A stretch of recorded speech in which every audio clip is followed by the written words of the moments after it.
Breaking news చూస్తున్నాం. పశ్చిమాసియాలో యుద్ధ మేఘాలు కమ్ముకున్న వేళ దేశ ప్రజలకు కేంద్ర ప్రభుత్వం భారీ ఊరటనిచ్చింది.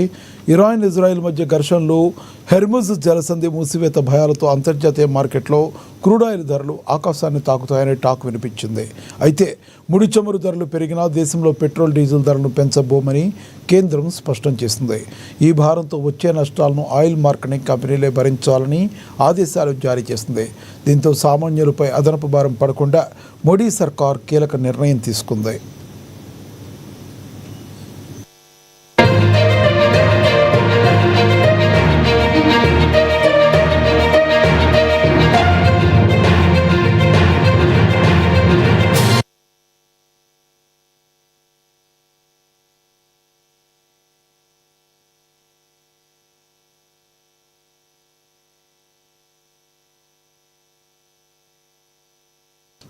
ఇజ్రాయెల్, అమెరికా, ఇరాన్ యుద్ధంతో పశ్చిమాసియాలో నెలకొన్న పరిస్థితులపై కేంద్ర ప్రభుత్వం కీలక ప్రకటన చేస్తుంది. ఈ మేరకు రాజ్యసభలో కేంద్ర విదేశాంగ శాఖ మంత్రి జైశంకర్ కీలక వ్యాఖ్యలు చేశారు. మిడిల్ ఈస్ట్లో పరిణామాలను నిశితంగా పరిశీలిస్తున్నామని తెలిపారు.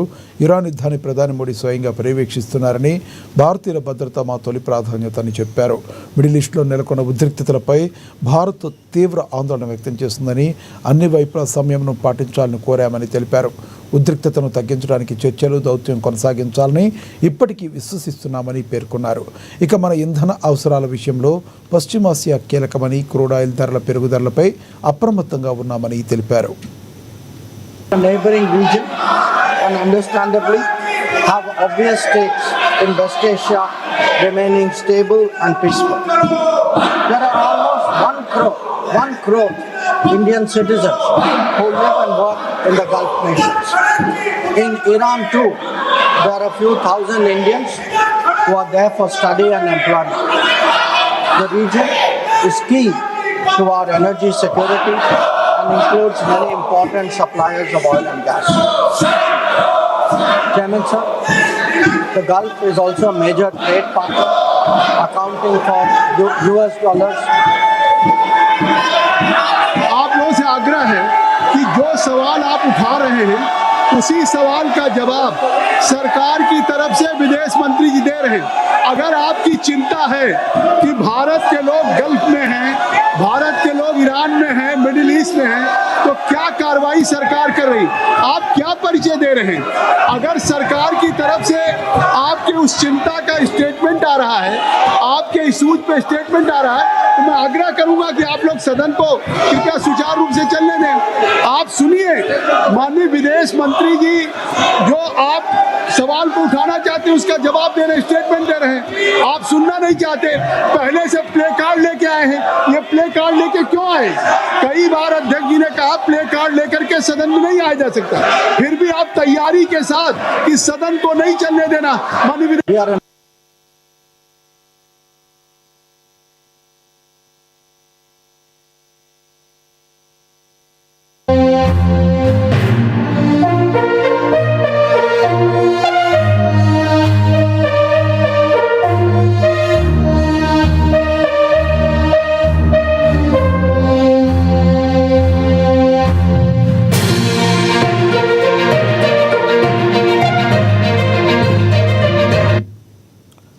బ్రేకింగ్ న్యూస్ చూస్తున్నాం. తెలంగాణ రాజకీయాల్లో మరో కీలక పరిణామం చోటు చేసుకుంది. తెలంగాణ నుంచి రాజ్యసభకు జరిగిన ఎన్నికలు ఏకగ్రీవం కానున్నాయి. కాంగ్రెస్ పార్టీ తరపున వేం నరేందర్ రెడ్డి, సీనియర్ కాంగ్రెస్ నాయకుడు అభిషేక్ మను సింఘ్వి రాజ్యసభకు ఎన్నిక కానున్నారు. నామినేషన్ల ఉపసంహరణకు మధ్యాహ్నం 3 గంటల వరకు గడువు ఉండగా, ఆ గడువు ముగిసే సమయానికి ఇతర అభ్యర్థులు పోటీలో లేకపోవడంతో ఇద్దరు ఏకగ్రీవంగా ఎన్నికైనట్లుగా స్పష్టమవుతుంది. కోరం లేకపోవడం కారణంగా ప్రధాన ప్రతిపక్ష పార్టీలైన బీజేపీ, బీఆర్ఎస్ పార్టీలు ఎన్నికల ప్రక్రియకు దూరంగా ఉన్నట్లుగా మనకి సమాచారం అందుతుంది. సాయంత్రం 4 గంటలకు ఎన్నికల ఫలితాలను అధికారికంగా ప్రకటించనున్నారు.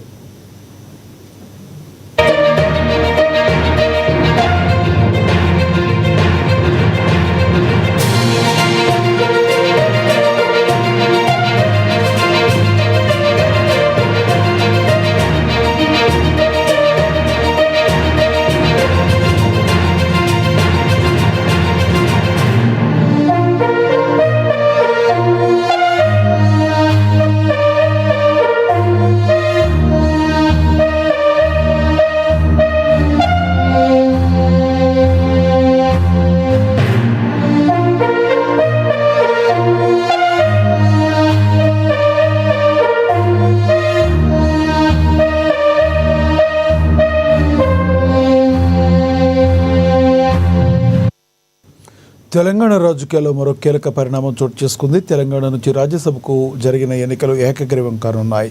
ఇదే విషయానికి సంబంధించి మరింత సమాచారాన్ని మా ప్రతినిధి హరీష్ అందిస్తారు ఫోన్ ద్వారా. హరీష్, చెప్పండి, మీ దగ్గర ఉన్న తాజా సమాచారం ఏంటి? తెలంగాణ రాజకీయాల్లో కీలక పరిణామం చోటు చేసుకుందని చెప్పొచ్చు. ఎందుకంటే రాజ్యసభ స్థానానికి సంబంధించి కూడా ఏకగ్రీవమైనట్టుగా చెప్పొచ్చు. ఎందుకంటే ఇప్పటికీ 3 గంటల వరకు ఏదైతే ఉపసంహరణ గడువు ఇచ్చిన నేపథ్యం కావచ్చు, దాంట్లో ప్రధానంగా కాంగ్రెస్ పార్టీ నుంచి కూడా వేం నరేందర్ రెడ్డి, కాంగ్రెస్ పార్టీ సీనియర్ నాయకుడు, సీఎం సలహాదారుడు, ముఖ్య సలహాదారుడు వేం నరేందర్ రెడ్డి, అలాగే సుప్రీంకోర్టు సీనియర్ న్యాయవాది అభిషేక్ సింఘ్వికి సంబంధించి కూడా 2 అభ్యర్థులు కాంగ్రెస్ పార్టీ నుంచి కూడా నామినేషన్ దాఖలు చేశారు. మరోవైపు బీఆర్ఎస్, బీజేపీ నుంచి కూడా ఎలాంటి నామినేషన్ దాఖలు చేయని నేపథ్యం అయితే కనిపిస్తా ఉన్నది. కాబట్టి ఇక గడువు ముగిసింది.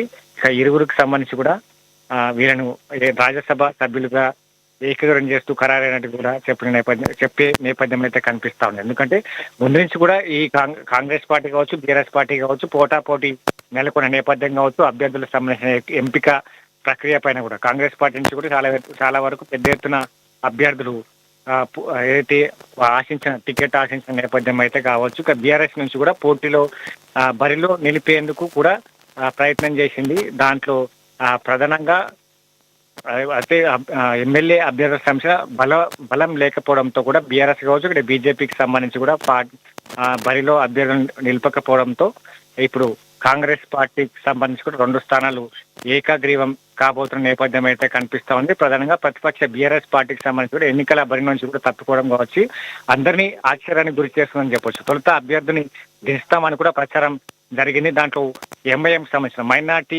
అభ్యర్థికి సంబంధించి కూడా పోటీలో నిలుపనున్నట్టుగా కూడా బీఆర్ఎస్ నుంచి కూడా వార్తలు వచ్చిన నేపథ్యం కావచ్చు. అక్కడ బీజేపీ అభ్యర్థులకు సంబంధించి కూడా పోటీలో నిలిపేందుకు కూడా అభ్యర్థిని ఖరారు చేస్తున్నామంటే కూడా వార్తలు వచ్చిన నేపథ్యం అయితే కనిపిస్తా ఉన్నది. కాబట్టి మొత్తంగా సంఖ్యాబలం లేకపోవడంతో కూడా ఇరు పార్టీలు, ఇక్కడ బీజేపీ కావచ్చు అలాగే బీఆర్ఎస్, ఇరు పార్టీలకు సంబంధించి కూడా సంఖ్యాబలం లేకపోవడంతో కూడా ఆ అభ్యర్థిని బరిలో దింపలేదు.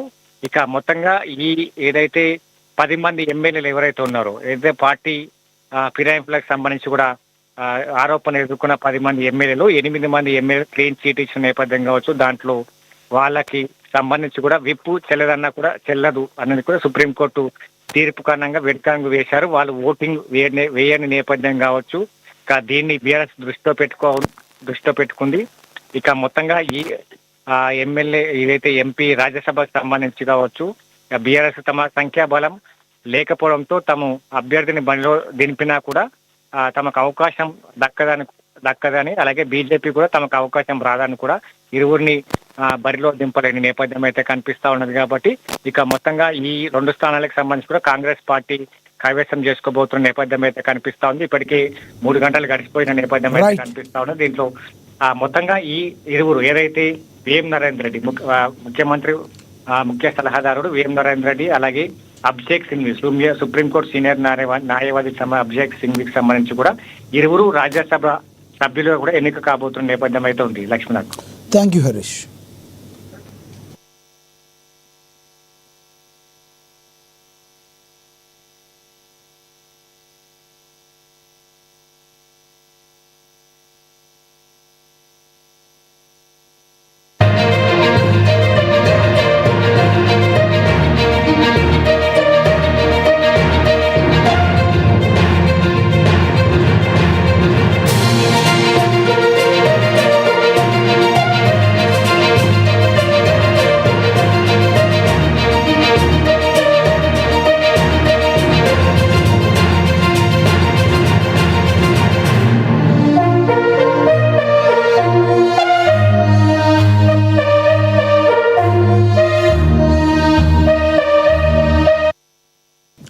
బ్రేకింగ్ న్యూస్ చూస్తున్నాం. ఢిల్లీ లిక్కర్ పాలసీ కేసులో మరో కీలక పరిణామం చోటు చేసుకుంది. ఈ కేసులో కేజ్రీవాల్, కవిత్తో సహా 23 మందికి ఢిల్లీ హైకోర్టు నోటీసులు జారీ చేసింది. సిబిఐ పిటిషన్కు కౌంటర్ దాఖలు చేయాలని ప్రతివాదులను ఆదేశించింది. అనంతరం ఈ నెల 16కు విచారణ వాయిదా వేసింది. కాగా ఢిల్లీ లిక్కర్ కేసులో ఢిల్లీ మాజీ CM Arvind Kejriwal, deputy CM Manish Sisodia, Jagruthi అధ్యక్షురాలు కల్వకుంట్ల కవితతో సహా 23 మందికి Rouse avenue court special judge Jitendra Singh clean chit ఇచ్చారు. ఇక నిందితులకు Rouse avenue court clean chit ఇవ్వడాన్ని సిబిఐ ఢిల్లీ హైకోర్టులో సవాల్ చేస్తుంది. ఈ పిటిషన్పై వాళ్ళ ఢిల్లీ హైకోర్టులో విచారణ జరిగింది. సిబిఐ వాదనను పరిగణలోకి తీసుకున్న ఢిల్లీ హైకోర్టు సిబిఐపై ట్రయల్ కోర్టు చేసిన వ్యాఖ్యలపై స్టే విధించింది. అలాగే కేజ్రీవాల్, కవితతో సహా 23 మంది ప్రతివాదులకు హైకోర్టు నోటీసులు జారీ చేసింది.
బ్రేకింగ్ న్యూస్ చూస్తున్నాం. బుల్లితెర స్టార్ యాంకర్ రష్మి గౌతమ్ మరోసారి సోషల్ మీడియాలో హాట్ టాపిక్ అయ్యారు. తన వ్యక్తిగత జీవితంపై వస్తున్న విమర్శలపై నిప్పులు చెరిగారు. ఇరాన్ సుప్రీం నేత ఖమేనీ మృతి తర్వాత భారత్లో జరుగుతున్న ఆందోళనపై రష్మి స్పందించడమే వివాదానికి దారితీసింది. ఖమేనీ మృతి పట్ల భారత్లోని కొన్ని ప్రాంతాల్లో నిరసన తెలపడంపై రష్మి మండిపడ్డారు. ఇక్కడ ఆందోళన చేసే వాళ్ళను ఇరాన్ పంపించేయాలంటూ ఆమె చేసిన ట్వీట్ సోషల్ మీడియాలో సెన్సేషన్ క్రియేట్ చేస్తుంది. దీంతో ఖమేనీ మద్దతుదారులు కొంతమంది నెటిజన్లు రష్మిని టార్గెట్ చేస్తూ వ్యక్తిగత దూషణలకు దిగారు. ఒక నెటిజన్ రష్మి క్యారెక్టర్ను కించపరుస్తూ ఎంతో మందితో ఎఫైర్స్ పెట్టుకుని పతివ్రతలాగా మాట్లాడుతున్నావంటూ ఘాటుగా కమెంట్ చేశాడు. దీనిపై రష్మి తనదైన శైలిలో సమాధానం ఇచ్చారు. నా పర్సనల్ లైఫ్ గురించి మాట్లాడే హక్కు మీకు లేదు. నాకు రిలేషన్స్ ఉన్నా లేకపోయినా నేను పెళ్లి చేసుకునే వరకు ఎవరితో తిరిగినా అది నా ఇష్టం. నా క్యారెక్టర్ గురించి వాగుతున్న వారికి దమ్ముంటే ఆధారాలు బయట పెట్టాలంటూ కౌంటర్ ఇచ్చారు. ప్రస్తుతం ట్వీట్స్ రష్మి ఇచ్చిన రిప్లైలు ఇంటర్నెట్లో వైరల్ అవుతున్నాయి.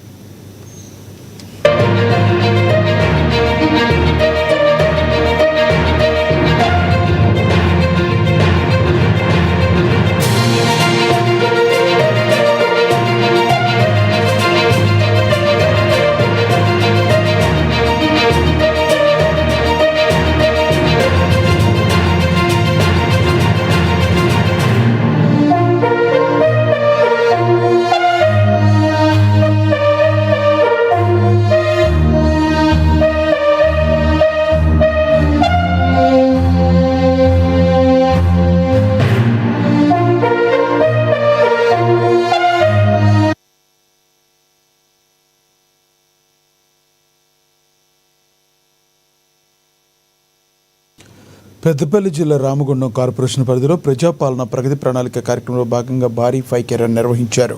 కార్పొరేషన్ కార్యాలయం నుండి గోదావరి కని చౌరస్తా వరకు జరిగిన ఈ కార్యక్రమాన్ని ఎమ్మెల్యే రాజ్ ఠాకూర్ మకాన్ సింగ్, మేయర్ మహంకాళి స్వామి ప్రారంభించారు. ఈ సందర్భంగా పెద్ద ఎత్తున యువకులు, అధికారులు, ప్రజాప్రతినిధులు ఉత్సాహంగా పాల్గొన్నారు. ముఖ్యమంత్రి రేవంత్ రెడ్డి నాయకత్వంలో రాష్ట్రం అభివృద్ధి పదంలో దూసుకుపోతుందని ఎమ్మెల్యే రాజ్ ఠాకూర్ అన్నారు. అర్హులైన ప్రతి ఒక్కరికి సంక్షేమ పథకాలు అందిస్తామని, మహిళా సాధికారకతకు తమ ప్రభుత్వం కట్టుబడి ఉందని స్పష్టం చేశారు. ఎక్కడా లేని ధైర్యంతో ఈరోజు ప్రభుత్వ ఉద్యోగులకు జీతాలు ఇస్తూ సంక్షేమాన్ని నడిపిస్తూ అద్భుతమైన పరిపాలన కొనసాగిస్తా ఉన్నాం. మరి ఈ పరిపాలనలో ప్రజా సంఘాలు, కమ్యూనిటీస్ బాధ్యత కలిగిన ప్రతి ఒక్క పౌరుడిని కూడా బాధ్యత ఇవ్వాలి. మనం చేస్తున్న అభివృద్ధిలో అందరినీ కలుపుకొని రాజకీయాలకు అతీతంగా మన పల్లె నుంచి పట్టణాల వరకు అద్భుతమైన పరిపాలన కొనసాగించాలి. దాంట్లో మొదటగా శుభ్రత, పరిశుభ్రత, శానిటేషన్ అందరం కూడా బాధ్యత తీసుకోవాలి. ఎన్విరాన్మెంట్, చెట్ల పెంపకం, దాంతో ల్యాండ్స్కేపింగ్ చేయడం, దాంతోపాటు ప్రభుత్వ సంక్షేమాలు ఏమేమి ఉన్నాయో ఆ సంక్షేమాలన్నీ అందరికీ అర్హత ఉన్న వాళ్ళకి అందుతున్నాయా లేదా చూస్తూ బాధ్యత తీసుకొని అర్హత ఉన్న వాళ్ళకి ఇప్పించేటువంటి బాధ్యత. ఇలాంటివే కాకుండా మహిళలందరూ కూడా కోటీశ్వరులు చేయాలని ఒక ఆలోచనతో 1,00,000 కోట్లతో ఆలోచన చేస్తున్న ప్రభుత్వానికి మరి మహిళా సంఘాలు ఇక్కడైతేనేమి, పల్లెల్లో మహిళా సంఘాలు ఇక్కడ మహబూబాబాద్ జిల్లా గార్ల మండల కేంద్రంలో గ్యాస్ ధరల పెంపుపై సిపిఎం శ్రేణులు భగ్గుమన్నాయి. కేంద్ర ప్రభుత్వం గ్యాస్ సిలిండర్పై 60 రూపాయలు, కమర్షియల్ సిలిండర్పై 115 రూపాయలు పెంచడాన్ని నిరసిస్తూ నెహ్రూ సెంటర్ వద్ద ఖాళీ సిలిండర్లతో ఆందోళన చేపట్టారు. ఇప్పటికే నిత్యావసర ధరలు ఆకాశాన్ని అంతడుతుంటే మళ్లీ గ్యాస్ ధరలు పెంచడం పేద కుటుంబాలపై అది పెను భారమేనని మండిపడ్డారు. వెంటనే ధరలు తగ్గించుకుంటే ఉద్యమాన్ని ఉధృతం చేస్తామని నాయకులు హెచ్చరించారు. కేంద్ర ప్రభుత్వం మోడీ పరిపాలనలో సామాన్య ప్రజలపై విపరీతమైన ధరలు పెరగడం జరుగుతుంది.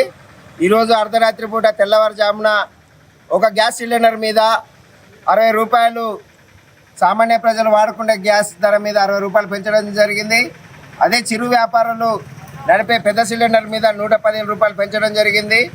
ఈ పద్ధతిలో రేపట్లో నిత్యావసర ధరలు కూడా పెరుగుతుంటే ఈ సామాన్య ప్రజల పరిస్థితి, కనీస వేతనం అమలు చేయాలంటే పనికి తగ్గ వేతనం ఇవ్వమంటే ఇవ్వలేని ఈ ప్రభుత్వం ధరల మీద మాత్రం అధికంగా ఒక గ్యాస్ సిలిండర్ మీద 60 రూపాయలు పెంచడం జరుగుతుంది. ఇప్పుడున్న పొజిషన్లో కనీసం కూలి వాళ్ళు పోదామన్న 100 రోజుల పని కూడా దొరకలేని పరిస్థితిలో ఇవాళ 60 రూపాయలు గ్యాస్ను పెంచడం వల్ల ప్రజలంతా కూడా నానా పరిస్థితిలో ఏర్పడుతుంది. కాబట్టి ఈ మోడీ ప్రభుత్వం పెంచిన ధరలను వెంటనే తగ్గించాలని చెప్పి ఇవాళ రాష్ట్ర వ్యాప్తంగా సిపిఎం పార్టీ ఆధ్వర్యంలో నిరసన కార్యక్రమాలు తెలియజేస్తున్నాం. రేపటి భవిష్యత్తులో పెరిగే నిత్యావసర ధరల మీద కూడా పెరిగే ధరలను కూడా తగ్గించాలని చెప్పి డిమాండ్ చేస్తున్నాం. లేని పక్షంలో దేశవ్యాప్తంగా కూడా నిరసన మహబూబాబాద్ జిల్లా గార్ల మండలంలో అంతర్జాతీయ మహిళా దినోత్సవ వేడుకలు అట్టహాసంగా జరిగాయి. మండల కేంద్రంలోని ప్రభుత్వ ఆసుపత్రిలో డాక్టర్ రాజ్ కుమార్ జాదవ్ ఆధ్వర్యంలో కేక్ కట్ చేసి సంబరాలు చేసుకున్నారు. విధి నిర్వహణలో ప్రతిభ కనపరుస్తున్న మహిళా సిబ్బందిని శాలువాలతో ఘనంగా సన్మానించారు. అలాగే సిపిఎం కార్యాలయంలో 5వ ఆధ్వర్యంలో జరిగిన కార్యక్రమంలో మహిళల సమానత్వం, గౌరవం కోసం ప్రతి ఒక్కరూ కృషి చేయాలని పిలుపునిచ్చారు. అంతర్జాతీయ మహిళా దినోత్సవం అనేది 1908లో 8 నుండి 1910 వరకు పోరాటం కొనసాగింది. న్యూయార్క్లో క్లారా జెట్కిన్ అనే మహిళ ఏదైతే జౌలు మిల్లులు ఉన్నాయో వాటి వస్త్ర మిల్లులలో పోరాటం చేస్తూ 12 గంటల పని దినాన్ని 8 గంటలు కావాలని. అందరికీ నమస్కారం. నా పేరు డాక్టర్ రాజ్ కుమార్ జాదవ్, మహబూబాబాద్ జిల్లా వైద్య ఆరోగ్య శాఖ నోడల్ అధికారిగా పనిచేస్తా ఉన్నాను. ఈరోజు ప్రపంచ మహిళా దినోత్సవం సందర్భంగా మా వైద్య వ్యవస్థలో పనిచేస్తున్నటువంటి మహిళామణులు, మా సిస్టర్లు, సోదరిమణులు అందరికీ హృదయపూర్వక శుభాకాంక్షలు తెలియజేసి ఈరోజు వారిని శాలువాతో సత్కరించి మహిళా దినోత్సవ సంబరాల్ని జరుపుకోవడం జరిగింది. మరి ఈరోజు ఎటు చూసినా ప్రపంచంలో మహిళలకు గౌరవము, గుర్తింపు, వారి వాటా అధికారికంగా కావచ్చు, రాజకీయంగా కావచ్చు, ఆర్థికంగా కావచ్చు, సమాజంలో వారి యొక్క గౌరవం కోసము కావచ్చు, సామాజికంగా కావచ్చు, ఎటువైపు చూసినా పోరాటాలు బలాలు వినిపిస్తూనే ఉన్నాయి. మరి కొన్ని వందల సంవత్సరాల నుంచి జరుగుతున్న పోరాటం హనుమకొండలోని 54వ డివిజన్ పరిధిలో రుద్ర ఫౌండేషన్ ఆధ్వర్యంలో నిర్వహించిన ఉచిత కంటి వైద్య శిబిరానికి భారీ స్పందన లభించింది. హనుమకొండల ప్రజలే కాకుండా చుట్టుపక్కల గ్రామాల నుండి వందలాది మంది ప్రజలు విచ్చేసి వైద్య పరీక్షలు చేయించుకుంటున్నారు. ఈ సందర్భంగా పేద ప్రజలకు సహాయం అందించాలనే ఉద్దేశంతో తన ప్రభుత్వ ఉద్యోగాన్ని వదిలేశానని అంటున్న రుద్ర ఫౌండేషన్ చైర్మన్ పేరం గోపీకృష్ణతో మా ఏఎన్ఎన్ ప్రతినిధి మౌనీష్ ఫేస్ టు ఫేస్.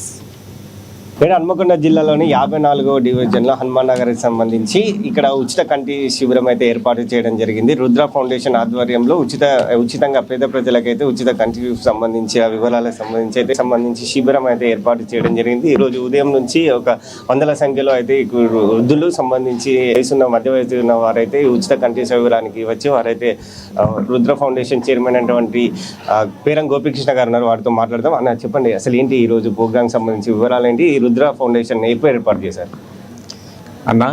ముఖ్యంగా ఈరోజు వచ్చేసి ఉచిత కంటి వైద్య శిబిరం అని అంటే శస్త్రచికిత్స ఎవరికైతే కంటి పొరలు కానీ శుక్లాలు కానీ ఉన్న వారికి శంకర ఐ హాస్పిటల్ నానక్రామ్గూడ హైదరాబాద్ వారి ఆధ్వర్యంలో ఏంటంటే ఉచిత శస్త్రచికిత్స అంటే ఎట్లాంటి వాళ్ళనంటే మన చాలా సమాజంలో చాలామంది కూడా పెద్దలు ఉంటారు.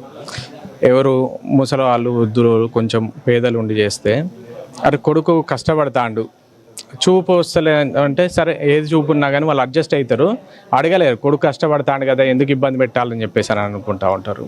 కొంతమంది ఏమో నిర్లక్ష్యం చేస్తాను. అలాంటి వారి పెద్దలందరికీ కూడా మనం చేయూతనిచ్చిన వాళ్ళు అవుతాం, సాయం చేసిన వాళ్ళు అవుతాం అని చెప్పేసి అని శంకర ఐ హాస్పిటల్ వాళ్ళ సహకారంతో ఈరోజు ఈ ఉచిత కంటి వైద్య శిబిరం ఏర్పాటు చేయడం జరిగింది.